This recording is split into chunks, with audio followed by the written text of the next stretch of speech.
Hello, this is Jocelyn Predovich, the founder of Lime Tree Lending Group. This short video will walk you through what to expect from beginning to end when buying a home. The first step is to get pre-approved for a loan. The most important reason to get pre-approved for a loan is so you know what you can buy.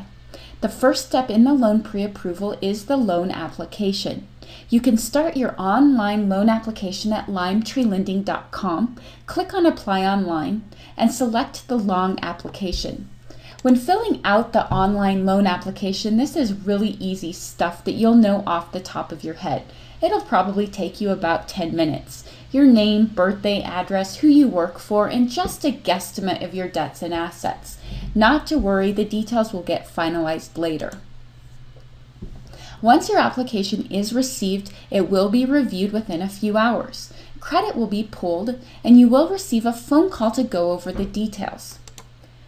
In this phone call, you will find out how much home you can buy, of course taking into account your comfort zone monthly payment, which loan is best for you, what monthly payments you can expect for the price range you will be shopping in, what down payment do you need, and what are the costs associated with closing a loan. Most of the time, the buyer will negotiate for the seller to cover some, if not all, of the costs.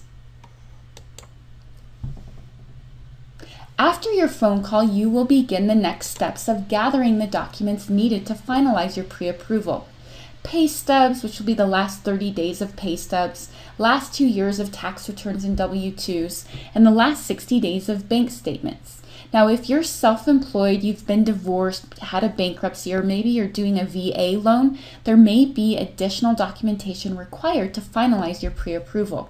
After your documentation is received and verified, you will be considered fully pre-approved and you will receive a pre-approval letter. You can take this while you're out house shopping. Once you find the house that you want, you will submit an offer of what you're willing to pay along with your pre-approval letter.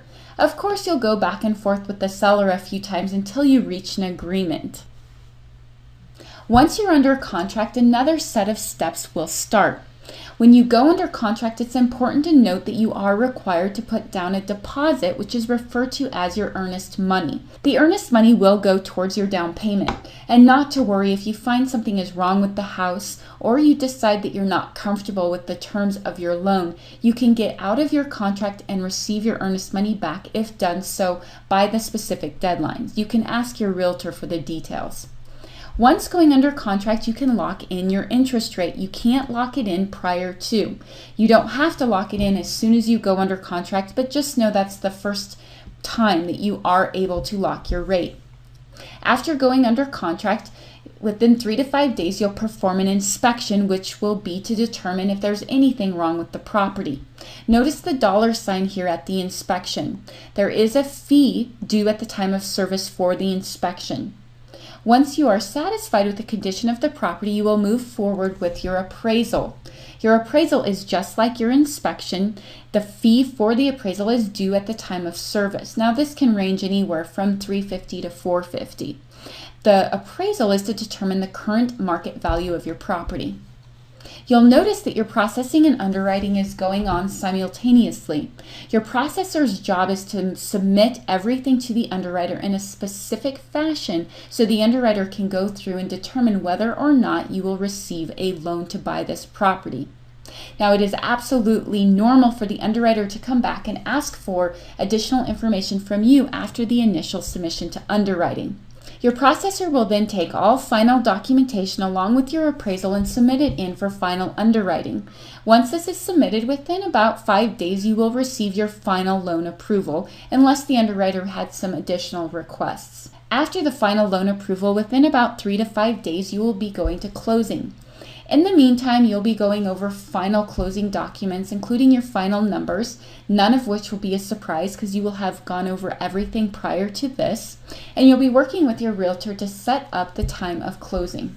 To prepare for closing, you'll need about an hour of time. You'll need a photo ID as well as your funds for closing. This can be in the form of a cashier's check or a wire that you coordinated prior to closing.